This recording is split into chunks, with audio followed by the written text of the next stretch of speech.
नमस्कार प्यारे साथियों, स्वागत आप सभी का अपने चैनल पर। मित्रों, रीट 2025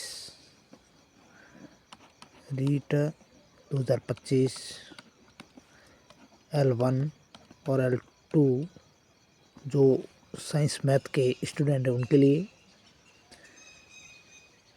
और लेवल 1 जो गणित है उनके लिए ये सेक्शन वीडियो के जो प्रीवियस ईयर क्वेश्चन हैं, जो भी गत वर्षों में चाहे रीट हो, सेकंड ग्रेड, फर्स्ट ग्रेड, जहाँ भी गणित से जुड़े हुए, शिक्षण विद्युत से जुड़े हुए जो क्वेश्चन पूछे जा चुके हैं, वो सारे सवाल हम टॉपिक वाइज डिस्कस करेंगे इस क्लास में।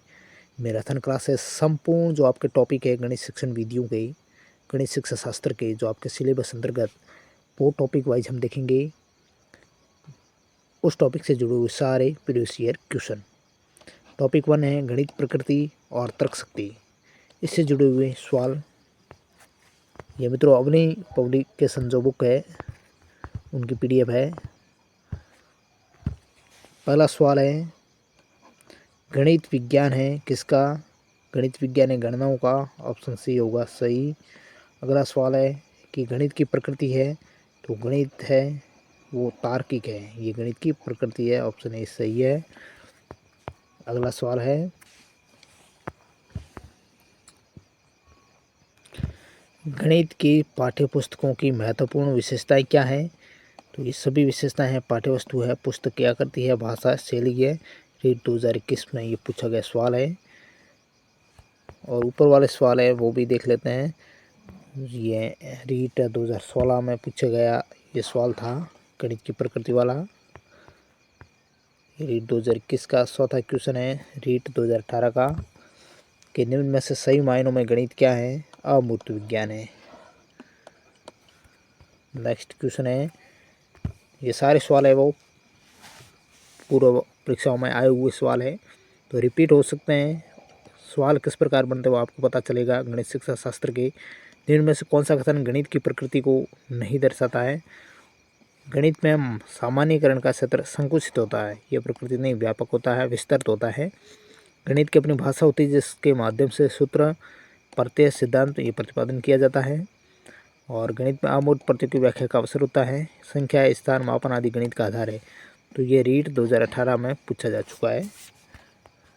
नेक्स्ट सवाल है कि कौन सा कथन है गणित की प्रकृति के संबंध में सही है? ये सारे कथन गणित की प्रकृति दर्शाते हैं। अपनी भाषा होती है गणित की ज्ञान का आधार हमारी ज्ञानेंद्रिय होती है।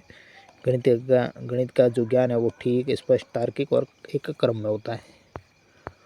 नेक्स्ट सवाल है नीचे दिए गए कथनों में से कौन सा कथन गणित की विशेषता को सही नहीं दर्शाता है?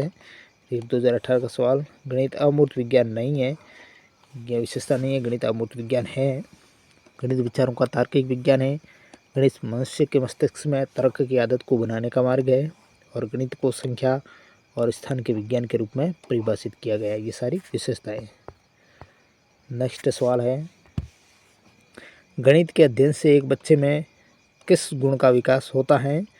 तो गणित के अध्ययन से एक बच्चे में आत्मविश्वास, विश्लेषक सोच और तार्किक सोच पैदा होती है। ये रीट 2012 का सवाल है। छात्र गणितीय गणना में गति प्राप्त कर सकते हैं। 8/8/2012 का सवाल, अभ्यास द्वारा। अगला क्वेश्चन है निम्न में से कौन सी विशेषता गणित की प्रकृति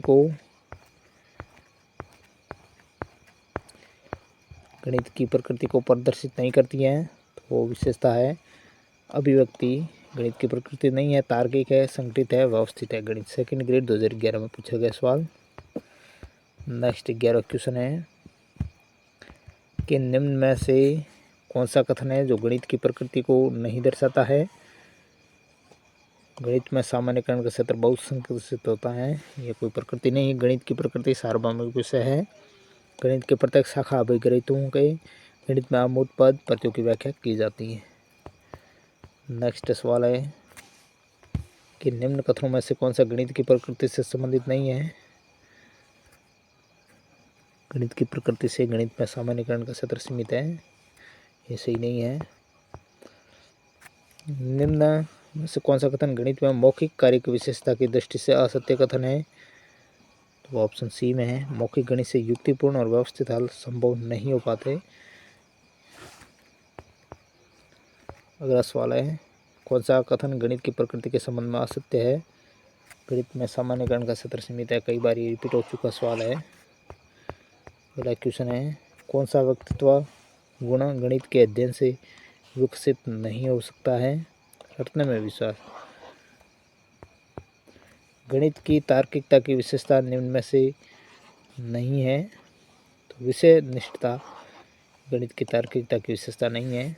शुद्धता मौलिकता है, परिणाम की निश्चितता। रीट 2018 का ये सवाल है। अगला सवाल है,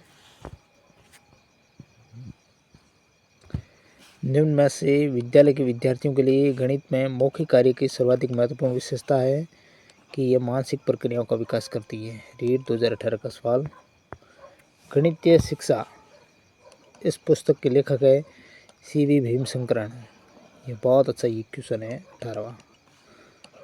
प्रोफेसर JN कपूर के अनुसार गणित की प्रकृति है, गणित एक गतिशील और बौद्धिक उद्यम है, गणित एक तार्किक विषय है, गणित समुच्चयों और संरचनाओं का अध्ययन है। अगला सवाल है, कौन सा गणित की प्रकृति के संबंध में सही नहीं है? गणित एक अस्पष्ट रूप में ज्ञान की प्रस्तुति करती, यह गणित के संबंध में सही नहीं है। गणित एक बौद्धिक तार्किक विषय है, गणित बालकों के मानसिक परीक्षण के विकास में सहायता करता है। नेक्स्ट सवाल है 21वां। गणित की प्रकृति के संबंध में कौन सा कथन सही नहीं है? यह निगमनात्मक विज्ञान है, यह सही नहीं है। गणित तार्किक विचारों का विज्ञान है, गणित में मात्रात्मक तथ्यों और संबंधों का अध्ययन किया जाता है, और गणित विज्ञान की क्रमबद्ध, संगठित और यथार्थ शाखा है। 22 क्वेश्चन है कि गणित की शिक्षा का मुख्य ध्येय है कि बच्चों की गणितीय प्रतिभाओं का विकास करना। ऑप्शन बी है वो सही आएगा। 23वां सवाल है कि प्राथमिक स्तर पर शिक्षार्थियों के लिए व्यावहारिक उपकरणों का महत्व है क्योंकि वह बहुत मदद करते हैं मूल गणितीय संकल्पनाओं को समझने के लिए मदद करते हैं। ऑप्शन ए आएगा। 24वां क्वेश्चन है, गणित के अंतर्गत साइकोमोटर गतिविधियां से संबंधित है। ये सभी केवल मॉडल निर्माण, मॉडल मेकिंग, ड्राइंग, मैनिपुलेटिंग यानी केवल प्रक्रम, ये सारे गणितीय गतिविधियां जो साइकोमोटर के अंतर्गत आती है। 25वां क्वेश्चन है, गणित के प्रति के संबंध में असत्य, गणित में सामान्यकरण क्षेत्र सीमित, यह असत्य है। सेकेंड ग्रेड 2019 सवाल आया है। हम मित्रों टॉपिक 1 गणित की प्रकृति के बारे में सारे सवाल देख रहे हैं। प्रीवियस ईयर क्वेश्चन पेपर के क्वेश्चन है ये सारे। निम्न में से किसे गणित पाठ्यक्रम व्यवस्था में सबसे उपयुक्त दृष्टिकोण माना जाता है? सरपेल। कौन सा व्यक्तित्व गुण गणित के अध्ययन से विकसित नहीं हो सकती? रटने में विश्वास। तो ये जी सवाल ऐसे ही बनते हैं, गणित में कोई ज़्यादा हार्ड सवाल गणित शिक्षा शास्त्र के नहीं बनने वाले हैं। कौन सी विशेषता गणित को एक वैश्विक विषय बनाती है? तो गणित की भाषा में एक रूपता है, तो वो वैश्विक विषय है। अब आपके सेकंड जो टॉपिक है गणित की परिभाषा। गणित की परिभाषा, इस टॉपिक से जुड़े हुए सारे प्रीवियस ईयर क्वेश्चन। पहला सवाल है, गणित की परिभाषा से संबंधित बहुत सारे सवाल है और एक सवाल आपके ज़रूर यहीं से रिपीट आपको देखने को मिलेगा। गणित सभ्यता और संस्कृति का दर्पण है, ये कथन किसने कहा है? रीट 2021 का ये सवाल है, जो हॉगबेन का कथन है। गणित सभी विज्ञानों का सिंह द्वार और पूंजी है, ये कथन किस गणितज्ञ का है? ये कथन है बेकन का, रोजर बेकन का। ये रीट 2016 में पूछा जा चुका है। गणित वह विज्ञान है जिसमें आवश्यक निष्कर्ष निकाले जाते हैं, ये कथन किस गणितज्ञ ने दिया है? तो बेंजामिन पेरिक का ये कथन है, और ये सवाल आपके बार बन सकता है। नेक्स्ट सवाल है कि उस वैज्ञानिक शिक्षा की नींव जो गणित के साथ प्रारंभ नहीं होती अवश्य ही दोषपूर्ण है, ये कथन किसके द्वारा कहा गया है? तो ये काम्टे का कथन है। गणित वह भाषा है जिसमें परमेश्वर ने संपूर्ण जगत या ब्रह्मांड को लिख दिया, ये कथन है किसका है? ये रीट 2012 में आ चुका सवाल, ये कथन है गैलीलियो का। अगला सवाल है, जो विद्यार्थी ज्यामिति नहीं समझ सकते वह इस विद्यालय में नहीं आ सकते, ये कथन किसका है? प्लेटो का कथन है और ये क्वेश्चन है 8 2012 में आया था। विज्ञान उस सीमा तक ये सत्य है जहाँ तक कि उसमें गणित का उपयोग हुआ है, ये कथन है रोजन बेकन का।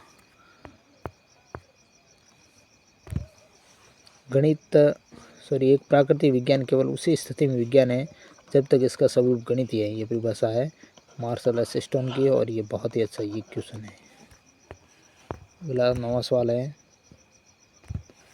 व्यापक पात्र की दृष्टि से गणित सभी प्रकार की औपचारिक निगमनात्मक तार्किक योग्यता का विकास है, ये परिभाषा देने वाले हैं व्हाइट हेड। गणित विज्ञानों की रानी और संख्या सिद्धांत यानी नंबर थ्योरी, संख्या सिद्धांत गणित की रानी है, ये कहा गया है घोष द्वारा। घोष है वो गणित विज्ञानों की रानी है, ऐसा कहा है घोष ने। 11वां क्वेश्चन, किसने कहा है कि गणित वह विज्ञान है जिसमें आवश्यक निष्कर्ष निकाले जाते हैं? बेंजामिन पेरिक ने कहा था। संगीत मानव के अवचेतन मन का अंक गणित की संख्याओं से संबंधित एक आधुनिक गुप्त व्यायाम है, ये कथन है लेबनिज का। रोजर बेकन के अनुसार गणित है वो सभी विज्ञानों का सिंह द्वार और पूंजी है। गणित यानी परिमाण शास्त्र है, ये कथन है अरस्तु का। ये कथन भी आपको ध्यान में रखना है, 14 सवाल इम्पोर्टेंट है। अगला सवाल है कि गणित एक ऐसा विषय है जो मानसिक शक्तियों को प्रशिक्षित करने के अवसर प्रदान करता है। एक सुसुप्त आत्मा को चेतना और नवीन जागृति उत्पन्न करने का कौशल है वो गणित ही प्रदान कर सकता है, ये कथन है प्लेटो का और ये सवाल बन सकता है। गणित की परिभाषा से संबंधित संपूर्ण क्वेश्चन आपको इस क्लास में मिल रहे हैं, तो यहाँ से तो एक सवाल जरूर बनेगा। गणित की शिक्षा प्राथमिक रूप से मानसिक शक्तियों को प्रशिक्षित करने के लिए दी जाती है। गणित के विभिन्न तथ्यों का ज्ञान देना इसके बाद ही आता है, ये कथन है सल्ट्स महोदय का। बहुत अच्छा ये कथन है। मित्रों, इस क्लास से आपके गणित शिक्षा शास्त्र के जो 10 सवाल है, 10 या 12 सवाल आते हैं, लगभग इस क्लास से आपको देखने को मिल जाएंगे काफ़ी।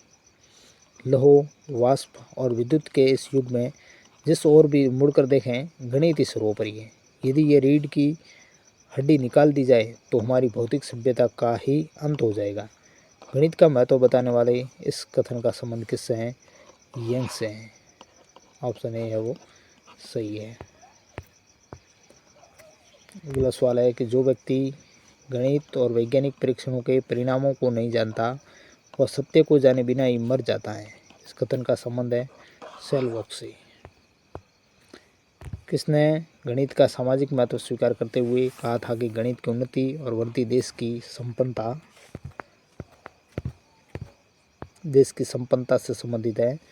नेपोलियन ने। और ये बहुत ही अच्छा क्वेश्चन है, ये कथन है नेपोलियन का और ये क्वेश्चन बनेगा जरूर।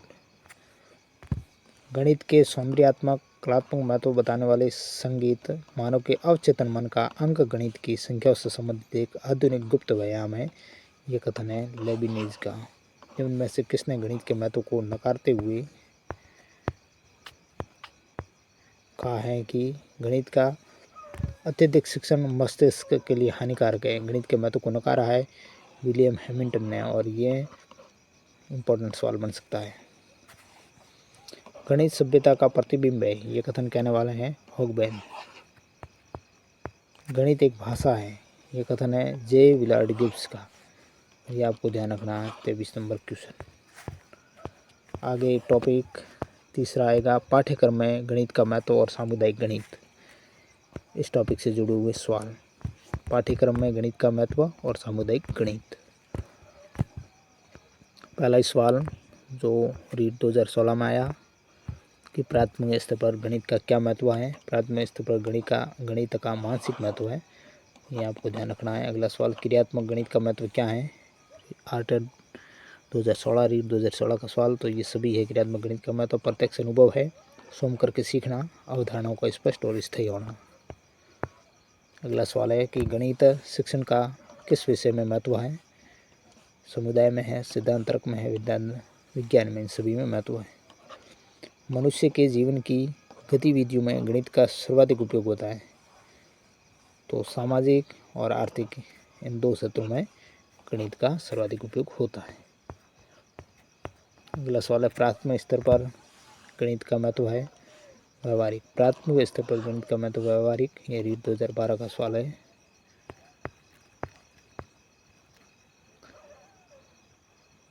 यहाँ व्यवहारिक नहीं आया इसलिए मानसिक है, ज़्यादा व्यवहारिक है प्राथमिक स्तर पर गणित का महत्व। मानसिक और व्यवहारिक दोनों ऑप्शन में आ जाए मित्रों तो आपको व्यवहारिक ही करना है, क्योंकि यह रीट 2012 में सवाल आ चुका था। गणित की उन्नति और वृद्धि देश की संपन्नता से संबंधित है। ये कथन गणित के कौन से मूल्य को प्रदर्शित करता है?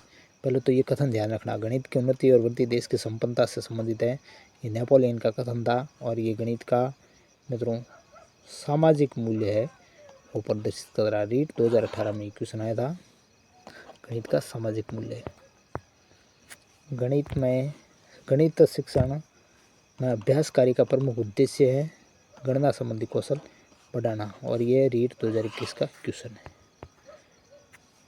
गणित शिक्षण के माध्यम से बालकों में निम्न में से कौन सी भावना पर नियंत्रण रखने का कौशल विकसित हो जाता है? तो ये सभी भावना पर नियंत्रण रख सकता है, तर्क शक्ति, विचार शक्ति, आत्मविश्वास। रीट 2021 का क्वेश्चन। गणितीय पदों को परिभाषित करने का सामुदायिक उद्देश्य क्या है? वो है व्यवहारिक।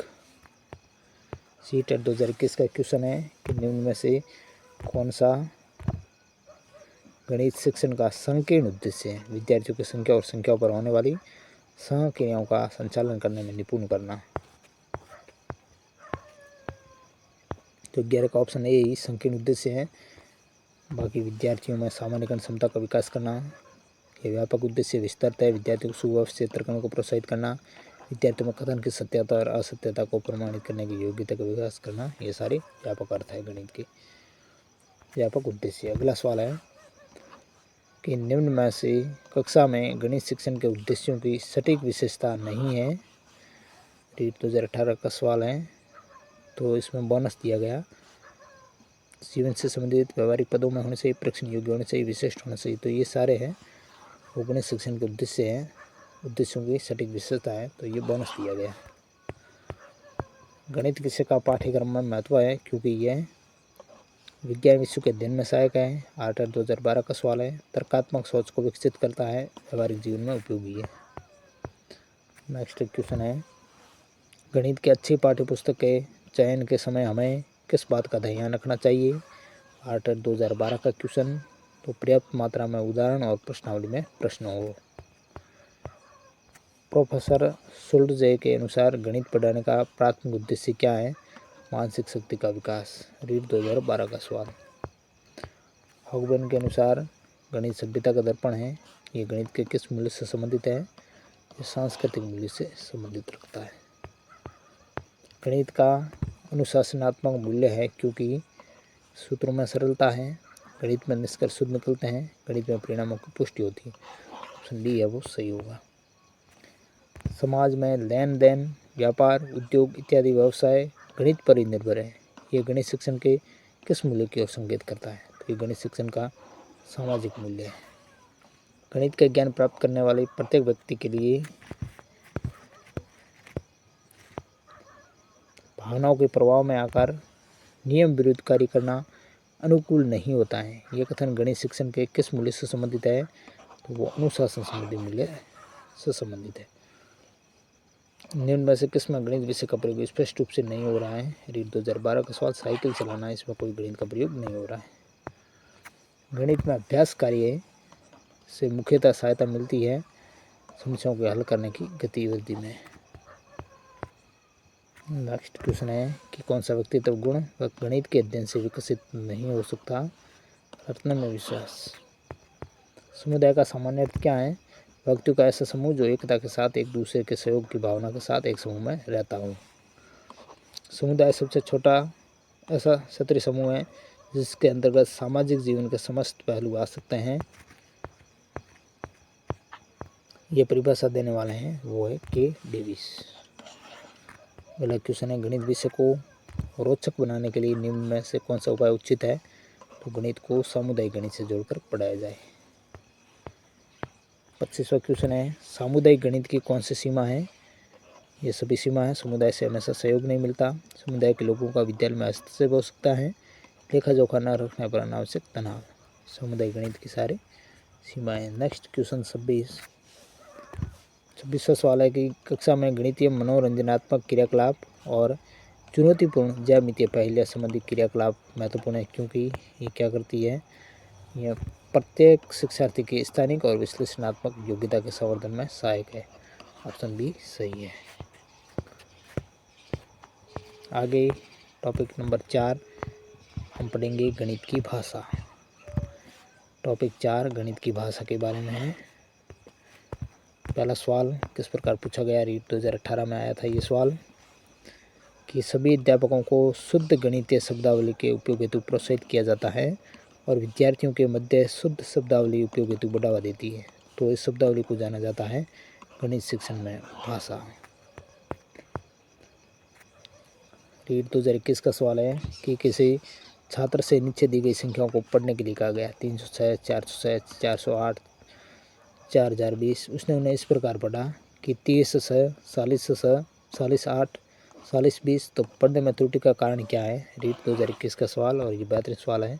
तो यह कारण है कि छात्र स्थानीय मान की संकल्पना को नहीं समझता है और उसे केवल 2 अंक की संख्याओं को पढ़ना आसान लगता है, इसलिए उन्होंने ऐसा पढ़ा है। नागरिकता प्रभावपूर्ण जीवन की शिक्षा का एक आवश्यक अंग किसे माना जाना चाहिए? तो मौखिक गणित को। निम्न में से गणित की भाषा है वो संकेतात्मक। गणित की भाषा में निम्न में से किसका प्रयोग नहीं किया जाता है? 8/2012 का सवाल। तो गणित में इन सभी का प्रयोग होता है, गणित सूत्रों का, संख्याओं का, गणित संकेतों का। गणित की भाषा का अंग है संकेत है, सूत्र है, संख्या, चर। 2016 का सवाल। गणित की निम्न में से कौन सी विशेषता उसे एक वैश्विक विषय बनाती है? भाषा की एक रूपता। गणित की भाषा होती है वो होती है सुपरिभाषित, स्पष्ट और उपयुक्त। गणित की भाषा उपयुक्त सभी के रूप में, सूत्र के रूप में, संकेत रूप में, चिन्ह के रूप में होती है। तो इजी सवाल पूछे जाएंगे, कोई ज़्यादा हार्ड यहाँ से नहीं मिलने वाले सवाल आपको गणित की भाषा संबंधित। कक्षा में गणितीय भाषा में निपुणता को निम्न क्रम में समस्याओं को प्रदर्शित करने के द्वारा बढ़ाया जा सकता है। तो वो है रोजमर्रा की भाषा, फिर गणितीय गणित स्थिति भाषा, फिर गणितीय समस्या समाधान की भाषा और फिर प्रतीकात्मक भाषा। तो ऑप्शन बी। अगला सवाल अब आपके टॉपिक 5 गणित शिक्षण की विधियाँ, इससे जुड़ा हुआ पहला क्वेश्चन। यह सबसे अच्छा टॉपिक हो सकता है। गणित शिक्षण की विधियाँ, जब आपकी शिक्षण विधि प्रभावी नहीं हो रही है तब आप क्या करेंगे? तो विषय वस्तु पर शिक्षा अधिगम व्यूह रचना में परिवर्तन कर पुनः पढ़ाएंगे। Option A. अभ्यास शिक्षण निम्न में से सहयोग करता है? सैद्धांतिक ज्ञान का उपयोग करने की क्षमता का विकास करने में। निम्न में से कौन सी विधि विद्यार्थियों में गणित संबंधी कमजोरी जानने की अच्छी विधि नहीं है? तो वो है मौखिक कार्य, कोई विधि नहीं है। रीट 2018 में इस वाला आया था। अलग अलग भागों को जोड़ना ये सिद्धांत कहलाता है संश्लेषण विधि, ये कहलाता है। रीट 2021 का सवाल। निम्न में से कौन सी विशेषता संश्लेषण विधि की नहीं है?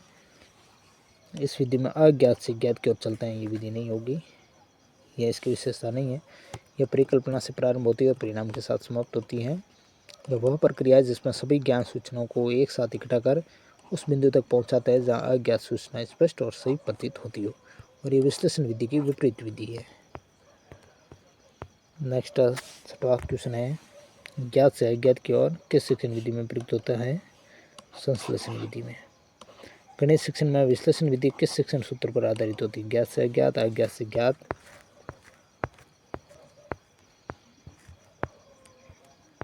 नियम से उदाहरण या सामान्य से विशिष्ट। तो जो विश्लेषण विधि है वो ज्ञात से अज्ञात की ओर, अज्ञात से ज्ञात की ओर चलती है, अज्ञात से ज्ञात की ओर विश्लेषण विधि है। संश्लेषण ज्ञात से अज्ञात की ओर।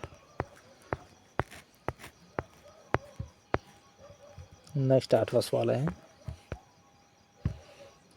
विद्यालय में ज्यामिति पढ़ाने के लिए संश्लेषण विधि का प्रयोग निम्न के पश्चात किया जाना चाहिए। विश्लेषण के पश्चात। विश्लेषण विधि से शिक्षण और अधिगम प्रदान करना निम्न में से किसके अधिगम सिद्धांत के अनुरूप है? थॉर्नडाइक के सिद्धांत के अनुरूप है। गणित शिक्षण की कौन सी विधि है जिसमें अज्ञात से ज्ञात की ओर चलते हैं और जिसमें खोज करने की प्रवृत्ति को प्रोत्साहन मिलता है? वो विश्लेषण विधि है। ये बेहतरीन क्वेश्चन रीट 2021 का ये क्वेश्चन है। खेल विधि के जन्मदाता है, तो खेल विधि के हेनरी कॉल्डवेल कुक है, वो यहाँ नहीं दे रखा इसलिए बोनस दिया गया। आगमन विधि निम्न में से किसके लिए उपयुक्त है? सूत्र स्थापित करने के लिए उपयुक्त है, क्योंकि उदाहरण से नियम की ओर चलती है। 8/2012 का सवाल। गणित शिक्षण की किस विधि में प्रत्यक्ष अनुभवों, उदाहरणों और प्रयोगों का भली भांति अध्ययन करके नियम निकाले जाते हैं? वो है आगमन विधि। बेहतरीन क्वेश्चन ये। निम्न में से कौन सा आगमन विधि के सोपानों का सही क्रम है? सबसे पहले विशिष्ट उदाहरण, फिर निरीक्षण, फिर सामान्यीकरण और फिर परीक्षण होना चाहिए। तो ऑप्शन डी है वो आगमन विधि के 4 सोपानों का सही क्रम है। निम्न में से कौन सा शिक्षण सूत्र गणित शिक्षण की आगमन विधि से संबंधित नहीं है? नियम से उदाहरण की ओर। आगमन विधि उदाहरण से नियम की ओर चलती है, विशिष्ट से सामान्य की ओर चलती है, मूर्त से अमूर्त की ओर चलती है, ज्ञात से अज्ञात की ओर चलती है। आगमन विधि निम्न में से किसके लिए उपयुक्त है? 8/2012 का सवाल। सूत्र स्थापित करने के लिए ऑप्शन ए सही होगा। आगमन विधि है वो सूत्र स्थापित करने के लिए सर्वाधिक उपयुक्त विधि है। आगमन विधि उपयुक्त है सूत्र स्थापना के लिए। सामान्य से विशिष्ट का सिद्धांत निम्न में से किसमें प्रयोग होता है? तो ये निगमन विधि में प्रयुक्त होता है। निम्न में से कौन सा निगमन विधि का शिक्षण सूत्र नहीं है? स्थूल से सूक्ष्म है, ये निगमन विधि का शिक्षण सूत्र है वो नहीं है। सामान्य से विशिष्ट है, सूक्ष्म से स्थूल है, सूत्र से उदाहरण है। ये आपको ध्यान रखना है। बेहतरीन सवाल। गणित में किस विधि में हमें प्राय सूत्र और नियमों की सहायता लेते हैं? निगमन विधि में सूत्र और नियम पहले फिर उदाहरण होते हैं।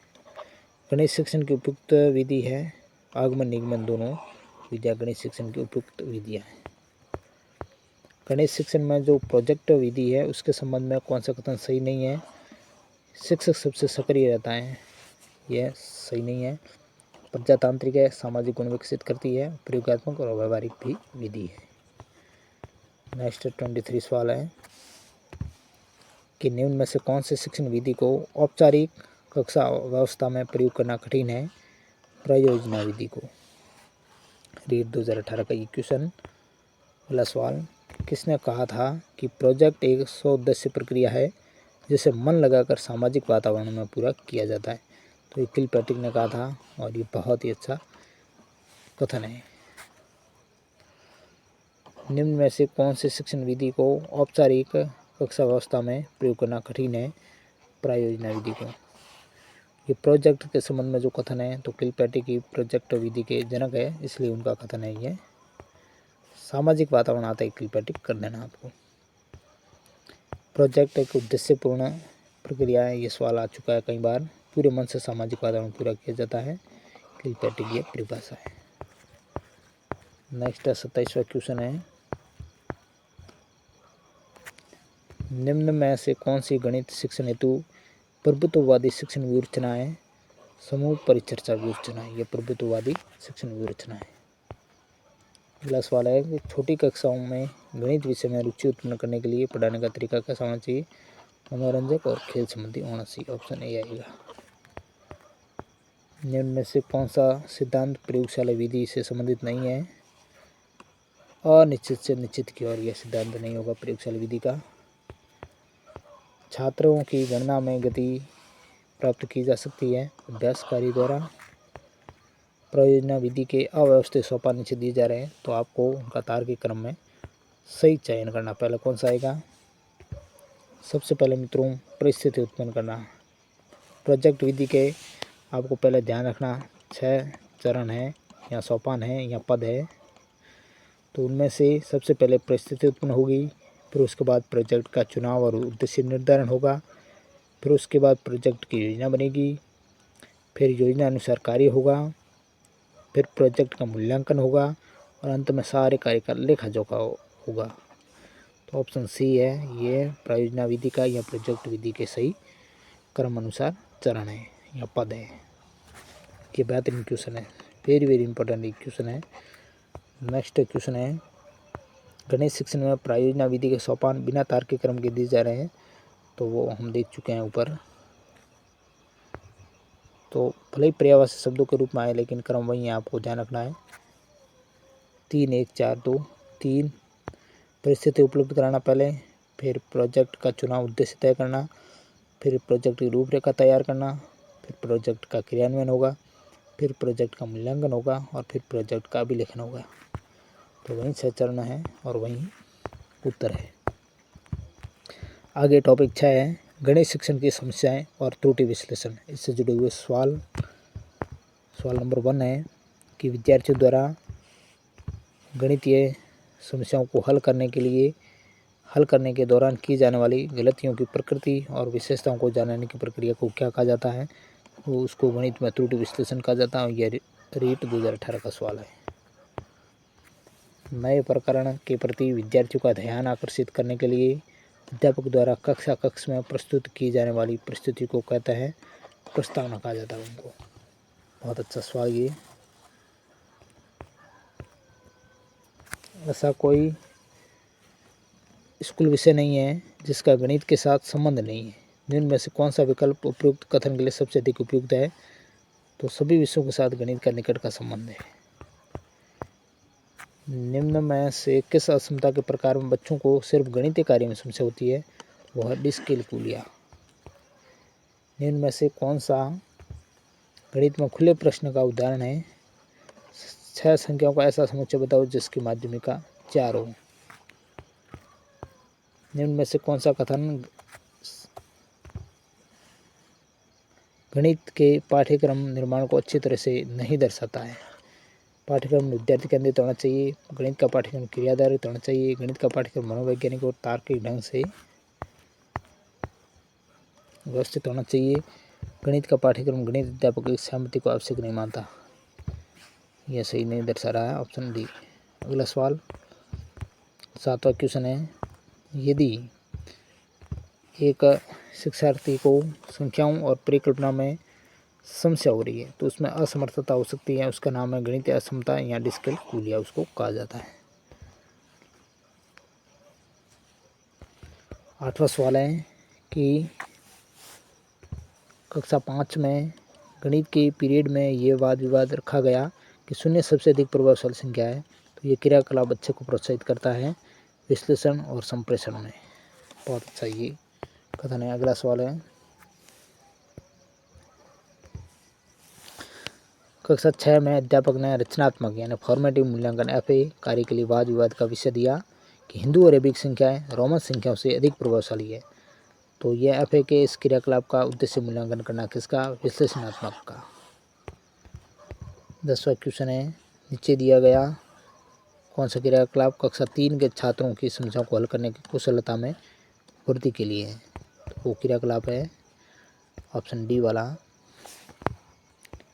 कक्षा 3 के छात्रों के क्रियाकलाप का सबसे अच्छा उदाहरण है कि कोई सामूहिक परियोजना प्राथमिक कक्षाओं के छात्रों को समान रूप से 4 सदनों स्कूलों के सदन प्रणाली में किस प्रकार विभाजित किया जाए ताकि हर सदन में खेल, कला, सांस्कृतिक और शैक्षिक क्रियाकलाप के प्रतिभाशाली छात्र हो। तो ये अच्छा क्वेश्चन है जो कि समस्या को हल करने की कुशलता में वृद्धि करने के लिए कक्षा 3 के छात्रों के लिए। अगला सवाल, अगला अपना टॉपिक है गणित शिक्षण में मूल्यांकन का योगदान। इस टॉपिक से जुड़े हुए सवाल। पहला क्वेश्चन है, एक ऐसी योजना जो ये जानने का प्रयास करती है कि विद्यार्थी कितना समझे हैं और इस आधार पर यह तय किया जा सके कि प्रत्येक की व्यक्तिगत अथवा वर्ग की आवश्यकता के अनुसार भविष्य का शिक्षण तय हो सके, तो वो कराता है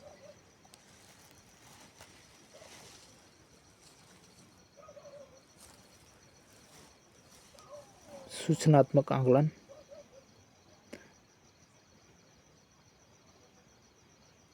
सॉरी, यहाँ रचनात्मक होगा, सूचनात्मक नहीं रचनात्मक, यहाँ आना चाहिए था, वो रचनात्मक आकलन कहलाएगा, ऑप्शन बी आएगा। ये रीट 2018 का क्वेश्चन है, ये बेहतरीन क्वेश्चन है। एक अध्यापक कक्षा शिक्षण में किस उद्देश्य को प्राप्त करता है? ज्ञानात्मक।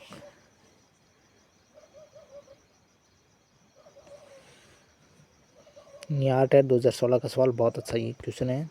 अगला सवाल है, निम्न में से कौन सा अनौपचारिक आंकलन की विशेषता को नहीं दर्शाता है? विद्यार्थी को उत्तर पुस्तिकाओं को जांच कर अंक ग्रेडिंग प्रदान करना। यह अनौपचारिक आंकलन नहीं है, औपचारिक है। तो रीट 2018 का ये क्वेश्चन है। वस्तुनिष्ठ परीक्षण की सर्वाधिक महत्वपूर्ण विशेषताएं। ये सारी विशेषताएं विश्वसनीयता, वस्तुनिष्ठता, वैधता। रीट 2016 का सवाल। किसी परीक्षण की विश्वसनीयता का अर्थ क्या है? एक परीक्षण जो समय समय पर प्रयुक्त करने पर भी परिणामों में भिन्नता ना दे तो वो विश्वसनीयता है। यदि एक परीक्षण उस उद्देश्य का मापन करे जिसकी पूर्ति हेतु उसकी रचना की गई तो उसमें निहित है वैधता। Option C. मूल्यांकन वह प्रक्रिया है जिसमें किसी जांच स्तर को आधार बनाकर किसी वस्तु का मूल्य निर्धारित करके या आंकने की बात की जाती है। यह कथन किसका है? और ये बहुत अच्छा कथन है। 7वां सवाल है, 7वें का ऑप्शन ए करेक्ट है। ये कार्टर भी गुड का कथन है। नेक्स्ट 8वां क्वेश्चन है कि वह मूल्यांकन जो छात्रों की योग्यताओं, रुचियों, अभिरुचियों, क्षमताओं से संबंधित ताकत और कमजोरी के आकलन हेतु किया जाता है तो उसको कहेंगे निदानात्मक मूल्यांकन। नेक्स्ट क्वेश्चन है, सर्जकता के विकास में किस क्रिया का सर्वाधिक योगदान है? यह बोनस दिया गया। नेक्स्ट क्वेश्चन है, निम्न में से कौन सा गणित के निम्नात्मक प्रकार के प्रश्न का उदाहरण है? तो ऑप्शन डी। सरल रेखा को परिभाषित कीजिए और इस परिभाषा से यह सिद्ध कीजिए कि किसी त्रिभुज की दो भुजाओं को एक साथ ले लिया जाए तो वह तीसरी भुजा से बड़ी होती है। तो ये निम्नात्मक प्रकार का प्रश्न है। 11वां सवाल है, निम्न में से कौन सा गणित में मौखिक कार्य की विशेषता नहीं है? गलती होने की स्थिति में मानसिक निश्चितीकरण करना कठिन होता है, यह कोई विशेषता नहीं हुई। वस्तुनिष्ठ परीक्षण का प्रमुख दोष क्या है? अभिव्यक्ति का इसमें अभाव होता है। यदि एक परीक्षण को एक समूह पर 2 या 3 बार प्रशासित किया जावे और हर बार समूह के छात्रों के अंकों में निश्चितता रहे तो उसमें कौन सी विशेषता निहित है? तो वो विश्वसनीयता है। बेहतरीन सवाल है, ऐसा सवाल आपको जरूर एक देखने को मिलेगा। अगला सवाल है, निम्न में से कौन सा कथन विकल्प गलत है? मूल्यांकन प्रभावी पाठ्यक्रम निर्माण करने में मदद करता है। मूल्यांकन उद्देश्य केंद्रित होता है। मूल्यांकन शिक्षण अधिगम प्रक्रिया में बौद्धिक मार्गदर्शन प्रदान करता है। मूल्यांकन की प्रक्रिया सिर्फ विषय वस्तु पर ही केंद्रित होती है। ये मूल्यांकन के बारे में गलत कथन है। मूल्यांकन का निकटतम संबंध किससे होता है? उद्देश्यों से होता है। ये रीट 2016 का सवाल है, बेहतरीन सवाल है। कौन सा कार्य अध्यापक से संबंधित नहीं है? बजट बनाना अध्यापक नहीं कर सकता, योजना शिक्षण मार्गदर्शन कर सकता है। रीट 2016 का सवाल है। गणित में मूल्यांकन के सोपानों का सही क्रम बताना है। मूल्यांकन के सोपान सबसे पहले उद्देश्यों का चयन होगा, फिर परिस्थितियों की पहचान होगी, फिर मूल्यांकन विधियों का चयन होगा, फिर मूल्यांकन प्रविधियों का निर्माण होगा, फिर प्रमाणों की व्याख्या होगी। तो ऑप्शन ए करेक्ट है। और ये मूल्यांकन के चरण 5 आपको ध्यान रखना है। बेहतरीन ये क्वेश्चन है। रीट 2021 का ये सवाल है। अगला सवाल, एक परीक्षण जिस गुण के मापन के लिए वह बना है वह उसी गुण की माप करता है तो परीक्षण की उस कसौटी को क्या कहा जाता है? उसको वैधता कहेंगे। गणित शिक्षण में अध्यापक की मुख्य भूमिका है, किस प्रकार की है? उपरोक्त सभी दार्शनिक है, मित्र है, परामर्शदाता भी है। अगला सवाल है, ज्ञानात्मक क्षेत्र का अत्यंत लक्ष्य है मूल्यांकन। ज्ञानात्मक क्षेत्र का मूल्यांकन है वो एक उपभाग आएगा ज्ञानात्मक क्षेत्र में। विद्यार्थी में रुचियों, स्वयंगों, मनोवृत्तियों का विकास गणित शिक्षण के किस पक्ष से संबंधित है? भावात्मक पक्ष से संबंधित है। किस गुण के कारण परीक्षा में शुद्धता रहती है? वैधता के कारण। रीट 2021 का क्वेश्चन, और यही क्वेश्चन बार बार रिपीट होता है मित्रों। अगला सवाल है कि गणित प्रयोगशाला क्रियाकलापों का उपयोग किया जा सकता है किसमें? केवल रचनात्मक मूल्यांकन के लिए। व्यावसायिक उपभोक्ता कार्यों, सामाजिक, मनोरंजनात्मक और घरेलू कार्यों में आवश्यकता अनुसार गणित का प्रयोग करना कहलाता है प्रकार्यात्मक गणित। और ये बहुत अच्छा ये क्वेश्चन है। नेक्स्ट है 25वां क्वेश्चन है। 25वां सवाल पूछ रहा है हस्तपरक प्रतिमान, स्तर चित्र, लिखित प्रतीक, मौखिक और लिखित भाषा, वास्तविक संसार की स्थितियाँ अथवा संदर्भ, रिक्त स्थान को दर्शाने के 5 तरीके। ये गणितीय चिंतन और विचार को दर्शाने के तरीके। प्राथमिक अवस्था में गणित में रचनात्मक मूल्यांकन में अंतर्निहित है। अधिगम में असंगति को और शिक्षण में कमियों को पहचानना, यह रचनात्मक मूल्यांकन के अंतर्गत आएंगे। अगला सवाल कक्षा 4 के लिए समय के मूल्यांकन के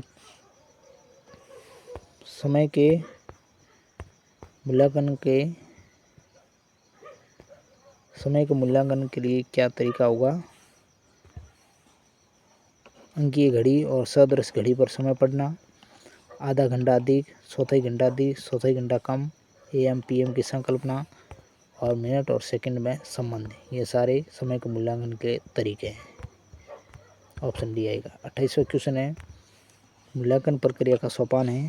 तो ये सारे सोपान उद्देश्य का निर्धारण, उद्देश्य को प्राप्ति के लिए अध्ययन अध्यापन क्रियाओं का निर्धारण और मूल्यांकन के पर विधियों का चयन और निर्माण। 29 क्वेश्चन है पढ़ने की योग्यता, उच्चारण की जांच के लिए कौन सी परीक्षा ली जाती है। तो मौखिक परीक्षा ली जाती है। जिस परीक्षा में प्रश्नों के विभिन्न उत्तर न होकर एक ही उत्तर हो, ये मूल्यांकन की विशेषता है वस्तुनिष्ठता। अगला सवाल है जो घटनावृत्त प्रपत्र है एनेक्डोटल आलेख कहलाता है। मूल्यांकन की प्रक्रिया को त्रिकोणात्मक रूप में किसने प्रस्तुत किया था। डॉक्टर BS ब्लूम ने। 33वां क्वेश्चन है उद्देश्यनिष्ठ मूल्यांकन की विशेषता है विश्वसनीयता, वैधता, वस्तुनिष्ठता। ये सारी कोई वस्तु कैसी है इसका निर्णय किया जाता है मापन से, मूल्यांकन से, परीक्षा से या इन सभी से। तो मूल्यांकन से किया जा सकता है। ऑप्शन बी उसका करेक्ट है। 35वां क्वेश्चन है मूल्यांकन की प्रक्रिया का मुख्य तत्व है उद्देश्य भी है, अधिगम अनुभव है, मूल्यांकन के साधन है। वस्तुनिष्ठ परीक्षा में शामिल है सत्य असत्य प्रश्न है, बहुविकल्पात्मक प्रश्न है और वर्गीकरण पर आधारित प्रश्न। ये सारे वस्तुनिष्ठ परीक्षा में आते हैं। अच्छे प्रश्न पत्र की विशेषता है। तो ये सारी विशेषताएं प्रश्न की भाषा सरल और बोधगम्य होनी चाहिए, प्रश्न स्तर अनुकूल बनाए जाने चाहिए और प्रश्न द्व्यर्थी नहीं होने चाहिए। 38 क्वेश्चन है मूल्यांकन की किस प्रविधि द्वारा छात्रों के व्यवहार, क्रियाओं, संवेगात्मक और बौद्धिक परिपक्वता के संबंध में प्रमाण प्रदान किए जाते हैं। निरीक्षण प्रविधि के अंतर्गत। 39 क्वेश्चन है पुनरावर्तित प्रश्न किए जाते हैं किस लिए। प्राप्त ज्ञान के उपयोग हेतु। मूल्यांकन का निकटतम संबंध होता है अधिगम अनुभव से, मूल्यांकन प्रविधियों से और विषय वस्तु से। 41वां क्वेश्चन है कि सत्र के अंत में आयोजित की जाने वाली परीक्षा मूल्यांकन के किस गुण की अवहेलना करती है। निरंतरता की अवहेलना हो रही है उसमें। डॉक्टर BS ब्लूम के मत अनुसार मूल्यांकन प्रक्रिया संबंधित है शिक्षण उद्देश्य, सीखने के अनुभव से और मूल्यांकन के साधन से। योगात्मक मूल्यांकन का उद्देश्य क्या है। समय विशेष पर एक विद्यार्थी ने कितना अच्छा कार्य निष्पादित किया है उसका पता लगाना, ये योगात्मक मूल्यांकन के अंतर्गत आएगा। 44 क्वेश्चन है कि अच्छे मूल्यांकन की विशेषता नहीं है कौन सी। नकारात्मकता कोई विशेषता नहीं हुई। निम्न में से कौन सा गणित के निबंधात्मक प्रकार के प्रश्न का उदाहरण है। निबंधात्मक प्रश्न का उदाहरण त्रिभुज के तीनों कोणों का जोड़ होता है, प्रतिच्छेदी वृत्त, सकेंद्री वृत्त होता है, सत्य असत्य। त्रिभुज के तीनों कोणों का जोड़ होता है 170 या 180 डिग्री। ये तो दोनों निबंधात्मक है नहीं। एक त्रिभुज में कितनी भुजाएं होती है ये भी नहीं है। सरल रेखा को परिभाषित कीजिए और इस परिभाषा से ये सिद्ध कीजिए कि किसी त्रिभुज की दो भुजाओं को एक साथ ले लिया जाए तो वह तीसरी भुजा से बड़ी होती। ये निबंधात्मक प्रश्न माना जाएगा। तो ये सारे सवाल एग्जाम में आ चुके हैं, प्रीवियस ईयर क्वेश्चन पेपर है। बालक ने कितना ज्ञान अर्जित किया और कितना अभी करना है, उसके व्यवहार में कितना संशोधन हुआ है और कितना संशोधन होना शेष है। ये कथन किसका है। राम सकल पांडे का। बहुत अच्छा कथन है। मित्रों हम PY क्वेश्चन देख रहे हैं रीट और जो भी एग्ज़ाम हो चुके हैं उनके गणित संबंधित, जो रीट लेवल 1 और रीट लेवल 2 जो साइंस मैथ वाले हैं उनके लिए बेहतरीन क्लास साबित होगी। आधुनिक परीक्षाएं बालकों के मस्तिष्क में उथल फूथल पैदा कर देती है। ये कथन किसने कहा है? SSC स्टैंड ने कहा है। प्रश्नों के प्रकार होते हैं, निबंधात्मक भी होते हैं, लघुत्तरात्मक भी होते हैं, अति लघुत्तरात्मक होते हैं, वस्तुनिष्ठ होते हैं। जिन प्रश्नों के वैकल्पिक उत्तर के संकेत दिए हो वह प्रश्न वस्तुनिष्ठ कहलाएंगे। 50वां क्वेश्चन है, मूल्यांकन प्रक्रिया को त्रिकोणात्मक रूप से किसके द्वारा प्रदर्शित किया गया था? डॉक्टर ब्लूम द्वारा।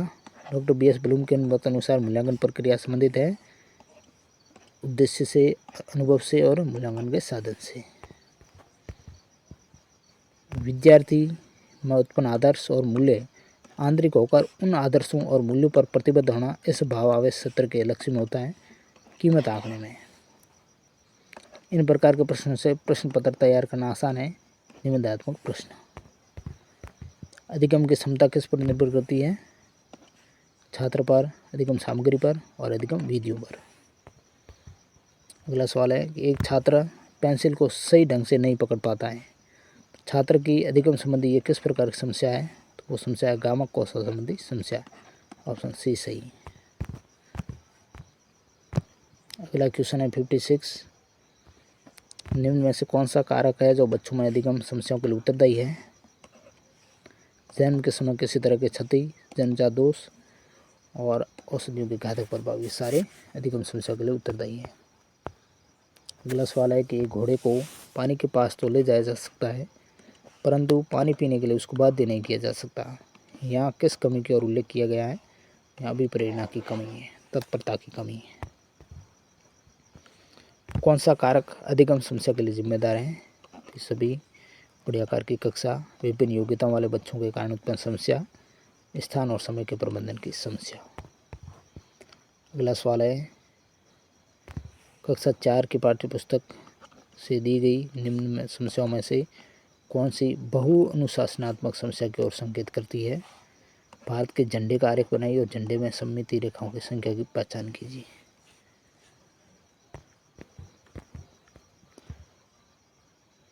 तो झंडा बनाने जाएंगे तो इसमें बहु अनुशासनात्मक समस्या हो सकती है। 60वां सवाल है गणित में प्रक्रमण संबंधी प्रभावपूर्णता का अर्थ है कि नियमों, सूत्रों और कलन विधियों, कलन गणित का ज्ञान होना और परिशुद्धता, लचीलेपन और निपुणता के साथ उनका क्रियान्वयन करना। गणित में लचीलापन रिक्त स्थान की ओर संकेत करता है। किस ओर संकेत करता है? एक से अधिक उपागमों का प्रयोग करते हुए एक खास प्रकार की समस्या का समाधान करने की योग्यता।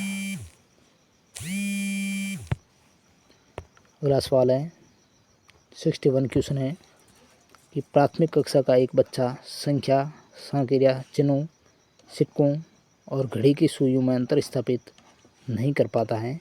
यह तथ्य इंगित करता है कि इस बच्चे की निम्न में से किस प्रक्षेत्र में समस्या है? तो उसको दर्शित प्रक्रमण में समस्या हो रही है। ऑप्शन डी इसका करेक्ट रहेगा।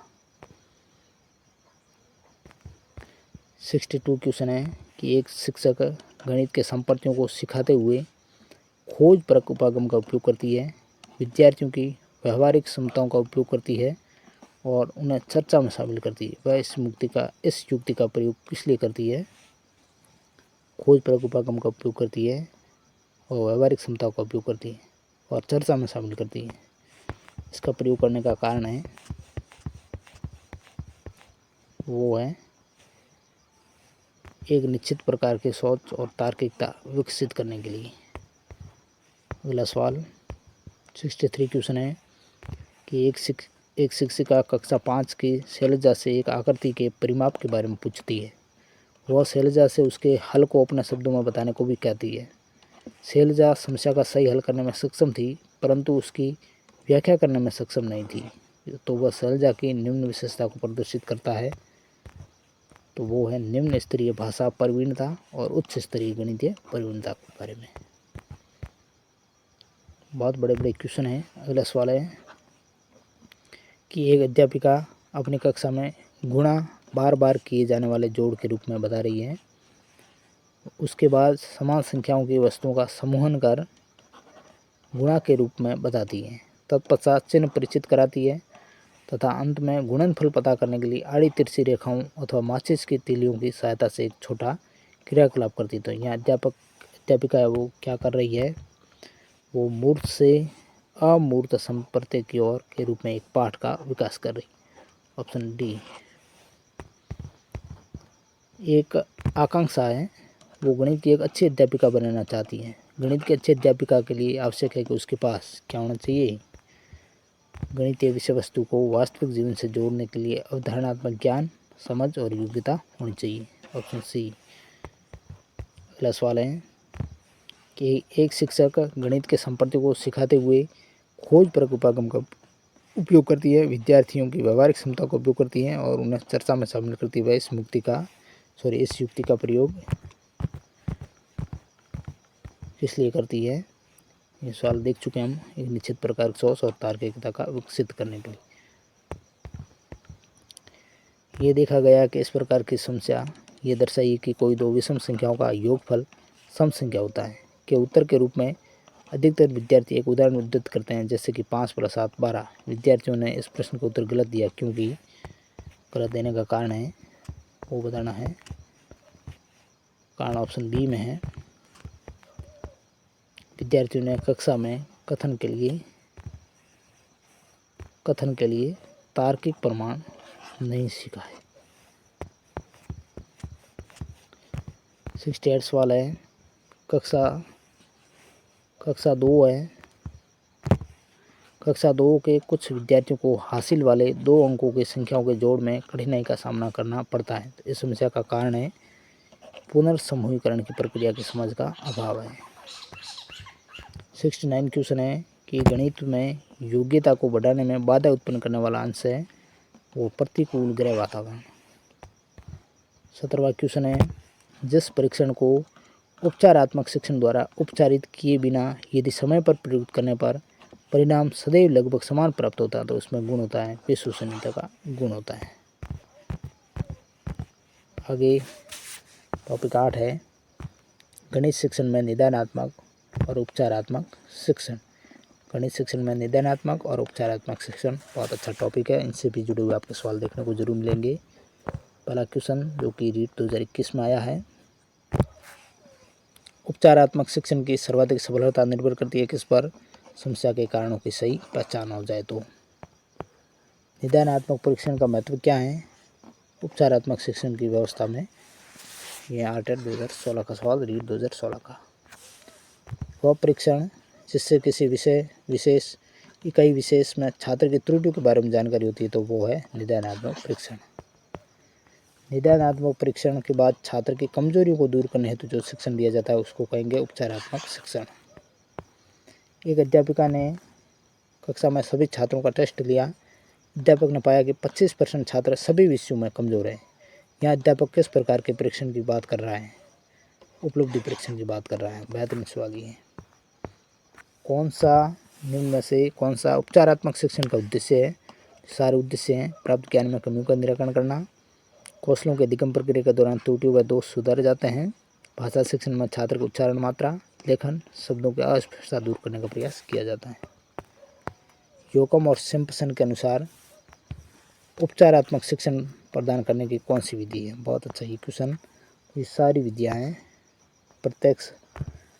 प्रत्येक शिक्षार्थी के अधिगम संबंधी दोषों का व्यक्तिगत रूप से निदान करके उन्हें दूर करने के उपाय बताना, छात्रों को व्यक्तिगत विभिन्नताओं के आधार पर विभिन्न समूह विभाजित करके उन्हें शिक्षण की व्यवस्था करना और विद्यार्थियों को छोटे छोटे समूह विभाजित करके उनके शिक्षण की व्यवस्था करना।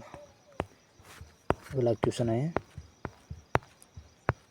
8वां सवाल है, उपचारात्मक शिक्षण के संबंध में कौन सा कथन सही है।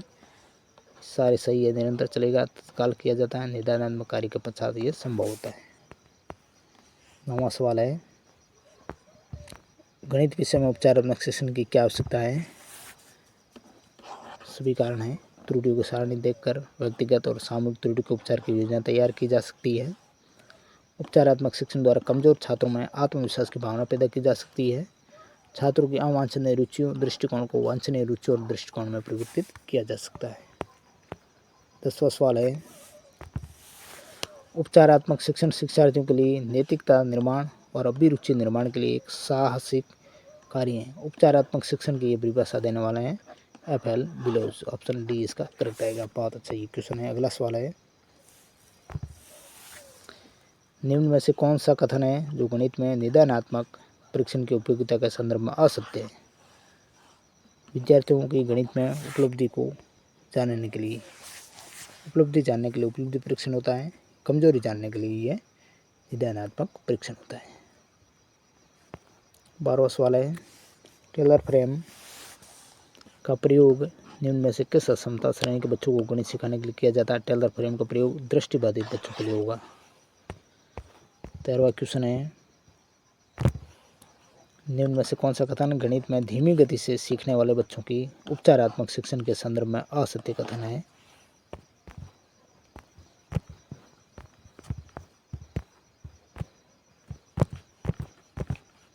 तो वो है ऑप्शन ए में, यानी कि विद्यार्थियों को गणित की पाठ्य पुस्तक से बाहर की समस्याओं को हल करने के लिए प्रोत्साहित करना।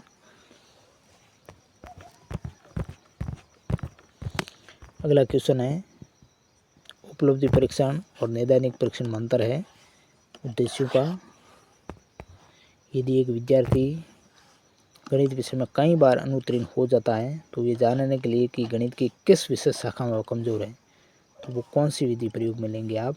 निदानात्मक तरीका प्रयोग में लेना है। 2012 में सवाल रीट का। अगर कोई विद्यार्थी की गणित में उपलब्धि औसत से कम है तो अध्यापक को क्या करना चाहिए? विद्यार्थी को गणित संबंधी कठिनाई को पता लगाने हेतु निदानात्मक परीक्षण देना चाहिए। अंक गणित में मूलभूत प्रक्रियाओं के लिए निदानात्मक परीक्षण विकसित किया गया था GT बुशवेल और लेनोर जॉन द्वारा। बहुत अच्छा ये क्वेश्चन है। 17वां। अगला सवाल है, निम्न में से कौन सा कथन गणित में धीमी गति से सीखने वाले बच्चों की उपचारात्मक शिक्षण के संदर्भ में असत्य कथन है? धीमी गति से सीखने वाले विद्यार्थियों को गणित की पाठ्यपुस्तक से बाहर की समस्या को हल करने के लिए प्रोत्साहित करना। कौन सा कथन गणित में निदानात्मक परीक्षण की उपयोगिता के संदर्भ में असत्य है? विद्यार्थियों को गणित में उपलब्धि को जानना। बालकों में गणितीय त्रुटि को पता लगाने के लिए आवश्यक है नैदानिक परीक्षण। उपचारात्मक शिक्षा की जरूरत होती है सभी बालकों के लिए, मंदबुद्धि बच्चों के लिए, सामान्य बच्चों के लिए और पिछड़े बालकों के लिए। रीट 2012 का सवाल। अब आपके नवा टॉपिक है गणित शिक्षण के बारे में विविध जानकारी।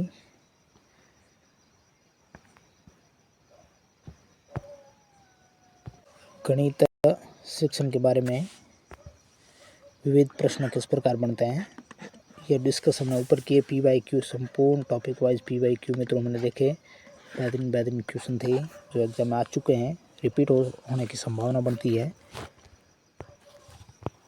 गणित शिक्षण विविध सवाल किस प्रकार बनते हैं वो देखते हैं।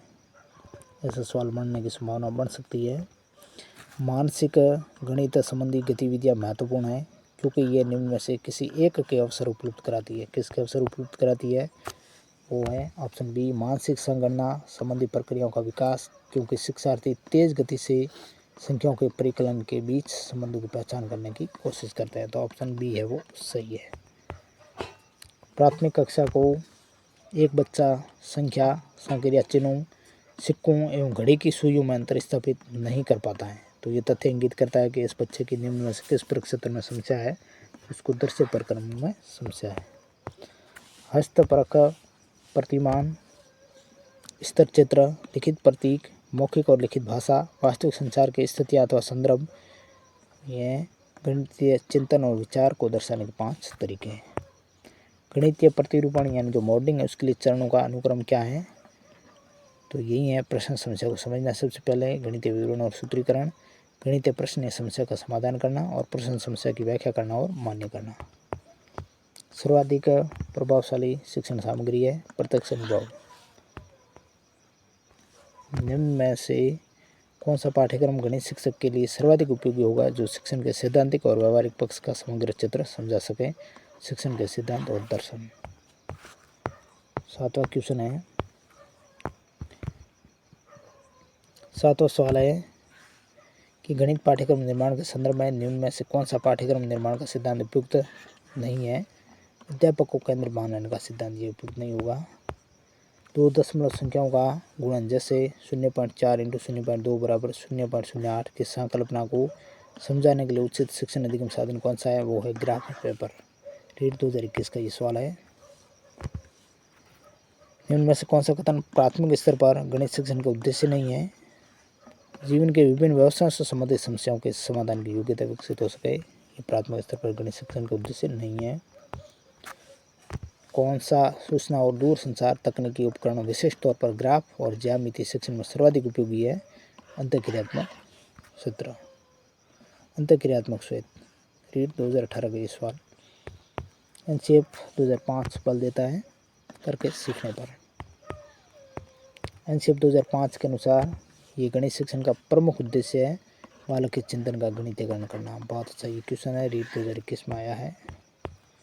पहला सवाल है, राष्ट्रीय पाठ्यचर्या 2005 में गणित शिक्षण के किस बिंदु पर मुख्यतः प्रकाश डाला गया है?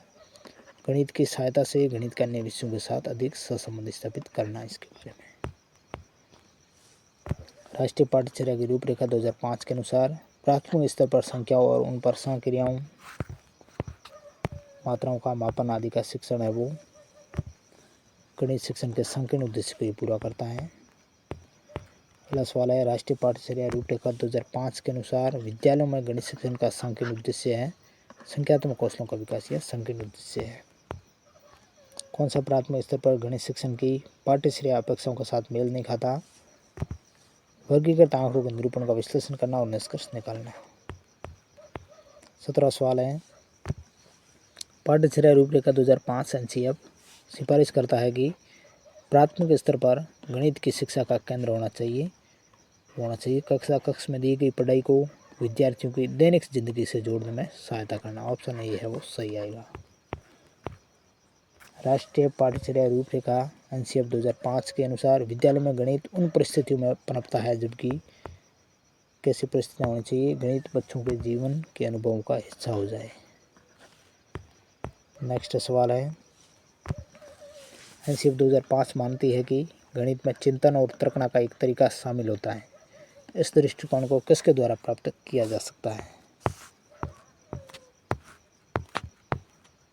ऑप्शन ए सही होगा। खोजबीन उपागम का प्रयोग करना, हस्तचालकों का प्रयोग करना, संकल्पना को वास्तविक जीवन से जोड़ना। 20वां सवाल है, हमारी विद्यालय पाठ्यचर्या में गणित शिक्षण के स्थान को सुनिश्चित करने के लिए युगल आधार वाक्य है वो कौन सा है? 20वां क्वेश्चन है। ऑप्शन बी, किस प्रकार गणित में प्रत्येक शिक्षार्थी के तर्कना शक्ति में सुधार किया जाए और किस प्रकार उसकी स्थानिक योग्यता को बढ़ाया जाए। गणित के विषय को पाठ्यक्रम में उचित स्थान न दिया जाए तो इससे प्रभाव पड़ेगा। बच्चों की मानसिक प्रशिक्षण के अवसर कम मिलेंगे, नियमित और क्रमबद्ध रूप से ज्ञान ग्रहण करने की आदत विकसित नहीं होगी, बच्चों का तार्किक दृष्टिकोण विकसित नहीं होगा। 22वां सवाल है, 22वां सवाल है कि वैदिक गणित आजकल विशेष रूप से प्राथमिक विद्यालय के बच्चों में बहुत लोकप्रिय होता जा रहा है। इसका प्रयोग निम्न में से किसके विकास या संवर्धन में होता है? ऑप्शन सही बी होगा, गणित में गणना के कौशल और गति के संबंध में। किस प्रकार के सहसंबंध को स्थापित करने के लिए गणित अध्यापक के विभिन्न विषयों के संबंध में आवश्यक और उपयोगी ज्ञान अवश्य होना चाहिए? प्रासंगिक सहसंबंध। 24वां क्वेश्चन है, प्राथमिक स्तर पर गणित के अच्छे पाठ्य पुस्तक के लिए निम्न में से कौन सी विशेषता महत्वपूर्ण है? उसमें अवधारणाओं का परिचय संदर्भों के द्वारा दिया जाना चाहिए। 25वां सवाल है, प्राथमिक स्तर पर शिक्षार्थियों के लिए व्यवहारिक उपकरणों का महत्व है क्योंकि वह बहुत मदद करते हैं मूल गणितीय संकल्पनाओं को समझने के लिए।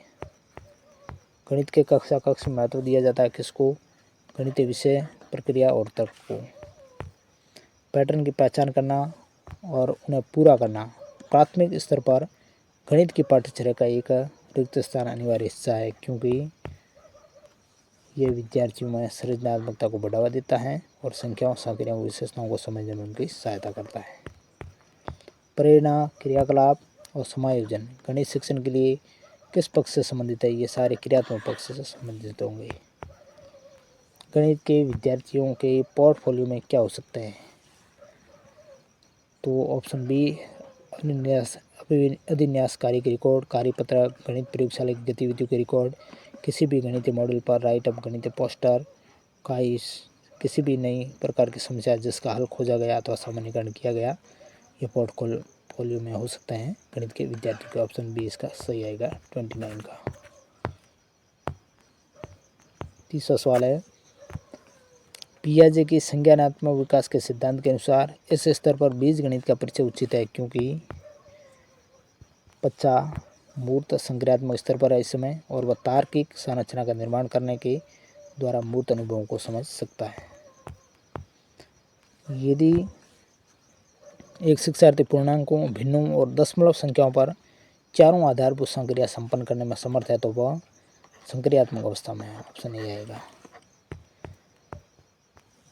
निम्न पर विचार करना है कि 5 + 3 बराबर प्रश्नवाची चिन्ह है, तो इस सीमित उत्तर प्रश्न का तदनुरूपी मुक्त उत्तर प्रश्न होगा कोई ऐसी दो संख्या बताइए जिनका योग 8 है। 33वां सवाल है, कक्षा 3 में गुणन की इकाई में अनुमोदित मूल संकल्पना है गुणन के गुणधर्म, क्रम गुण और समूह गुण। ऑप्शन डी है वो सही आएगा। तो इस प्रकार मित्रों हमने संपूर्ण गणित के टॉपिक वाइज PYQ देखे हैं।